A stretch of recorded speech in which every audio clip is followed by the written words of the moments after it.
Hello students, in the last video we were discussing about wavefront and Huygens principle.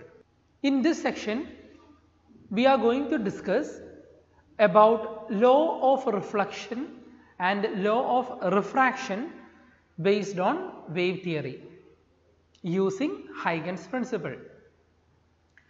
We have already studied what is law of reflection.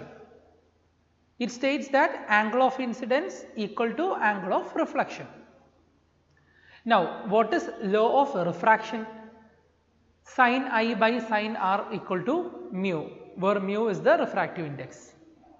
So, these two things we have already studied from ray optics, but now we are going to prove the law of reflection and law of refraction, both of them satisfies even with the wave optics.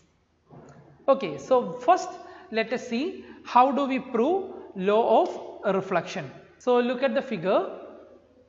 This is the figure to prove the law of reflection. That means we are going to prove I equal to R.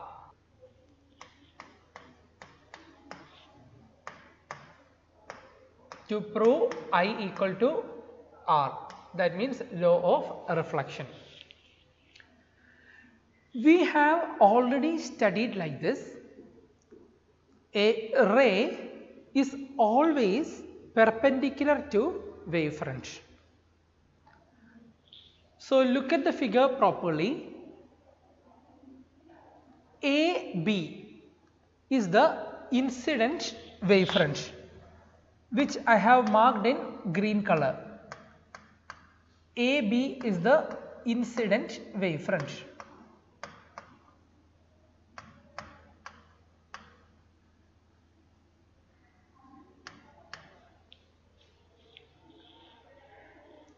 Ray is always perpendicular to the wavefront. So I have marked blue rays. So they are coming perpendicular to the wavefront. So I have shown only 3 waves, but there are many rays. Okay, now take the first ray and the last ray. The first ray is coming like this and it is striking the point A. When the ray strikes the point A, the ray from here reaches only till B. Okay, when the first ray strikes at the point A, the ray from here, the last ray, reaches only B. XY is the reflecting surface, that is plane mirror. XY is the plane mirror. So as the ray strikes the mirror, it gets reflected. Okay, it gets reflected to the same medium. And we have studied in same medium the speed of light is same. So distance travelled is also same because distance is speed into time. So we just take the time where the wave from here reaches the point C. I repeat, we will find out the time where the ray from B reaches the point C.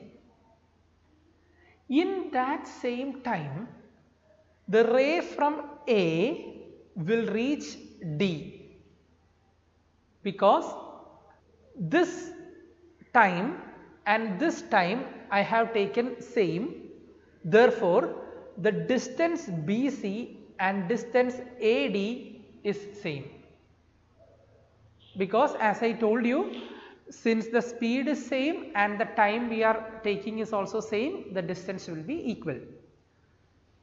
So we will first find the time taken by the ray to reach from B to C.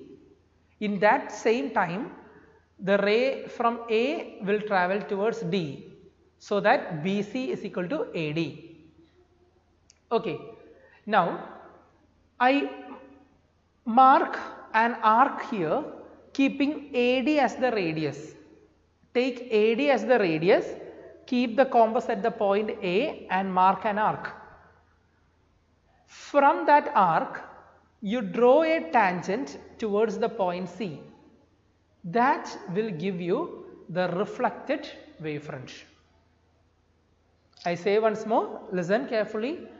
Taking AD as the radius in the compass, keep the compass at A, draw an arc, then from the point D you draw a tangent towards C, then CD will give you the reflected wavefront.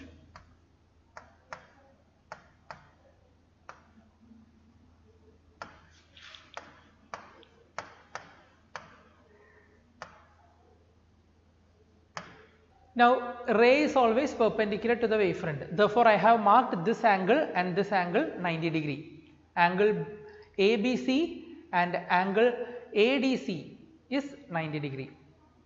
Okay. Now, this is the normal. This is also normal. Angle between incident ray and the normal is called angle of incidence. So, this is I. Then this will be 90 minus I, that means NAB is 90 minus I, therefore BAF is also I.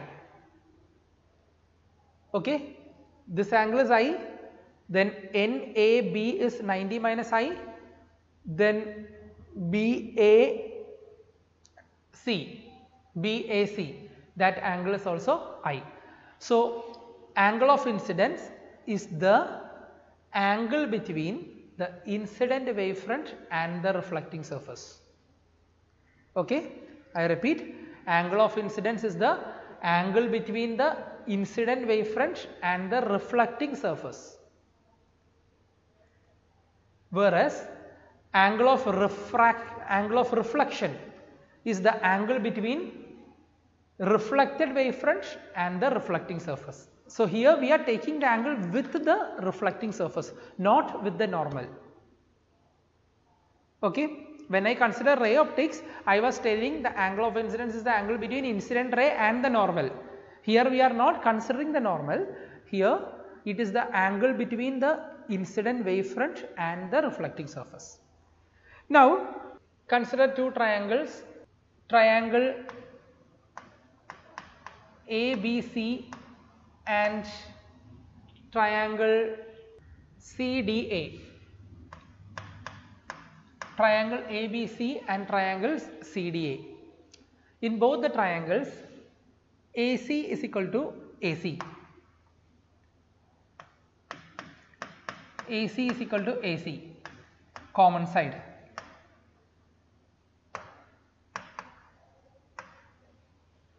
Common side. Now, angle ABC equal to angle CDA equal to 90 degree. Reason? What is the reason for that? The ray is always perpendicular to wavefront. This is the symbol for perpendicular. Ray is perpendicular to wavefront. Now onwards I will write WF for wavefront, but do not use that for the exam, it is just for our simplicity. So, ray is perpendicular to wavefront. Now, the third thing, BC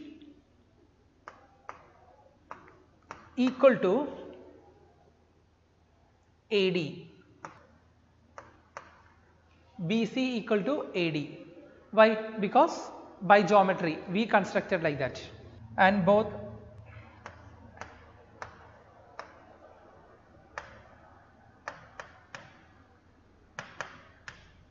by construction.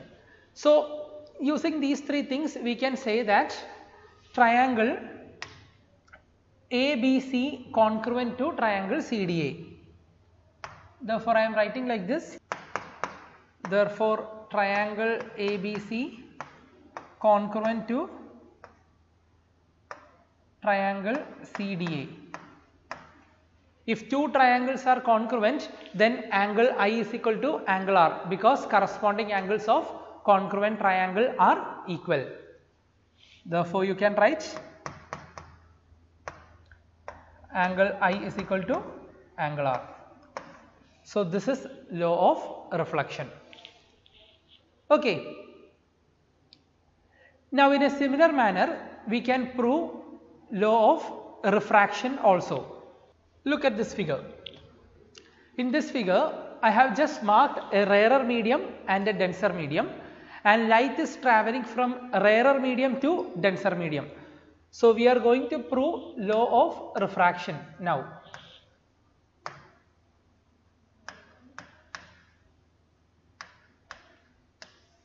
So what does law of refraction states? Sin I by sin R equal to mu, where mu is the refractive index. Okay. Now here also consider AB as the incident wave front. AB is the incident wave front, and the blue lines are actually the rays. Now imagine the first ray. The first ray is striking here. As it strikes the interface, it will bend towards the normal because it is the denser medium. Light is travelling from rarer to denser, so it bends towards the normal. When the ray reaches A, the ray from here, ray from the final end, reaches the point B only. Now we find the time taken by this ray to reach at the point C. We will take the time for this ray to reach the point C. That time can be given as C into T, or we can take V1 into T. So I can write like this: time taken by the ray from B to reach C. Time is distance by speed. So distance is BC by speed is V1. BC by V1. Then if it is BC by V1, in that same time the distance travelled by this wave will be lesser. Why? Because this is passing through the denser medium, so the distance travelled will be lesser. So in the first case I can take the time as BC by V1. Therefore BC is equal to V1 into T. The distance BC is equal to V1 into T. In that same time, the distance travelled by the wave, that is AD,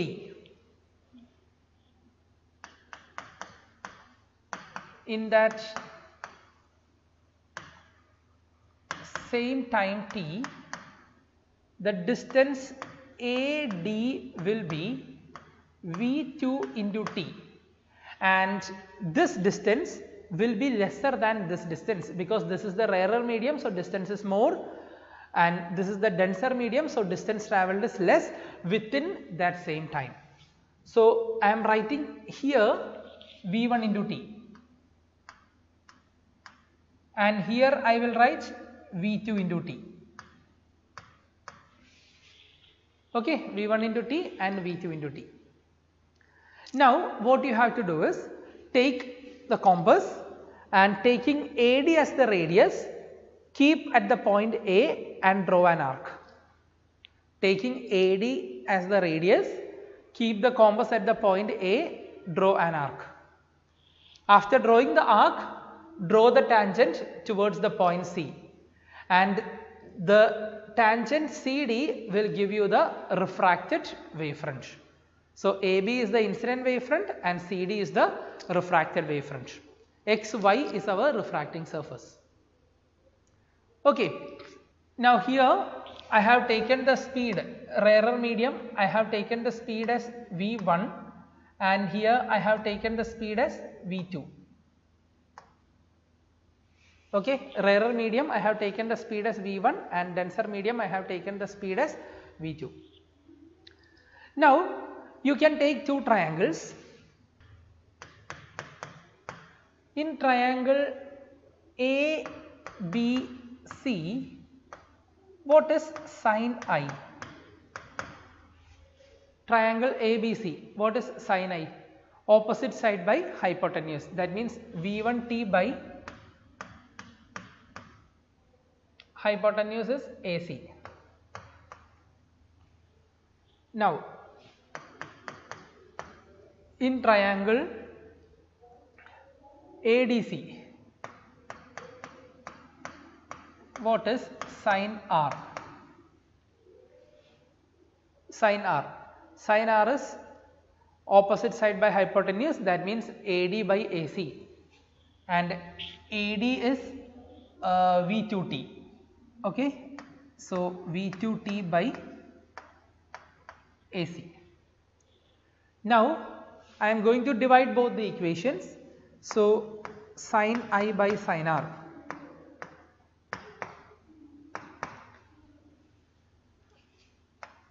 V1T by AC into AC by V2T. So what happens now? AC and AC cancel, T and T can be cancelled, and then V1 by V2. Therefore, I will write sine I by sine R is equal to V1 by V2. So what is V1 by V2? V1 by V2 is mu to 1, refractive index of second medium with respect to the first medium. Therefore, I can write, but V1 by V2 is equal to mu to 1. Therefore, sine I by sine R is equal to mu to 1. This is called Snell's law.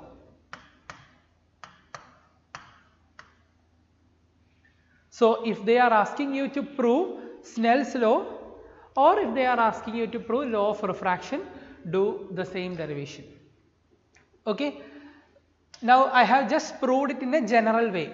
That is why I corrected here as V1 and V2. But if first medium is air, I can take C, second medium I will take V, as in this case, like this. Then what will happen?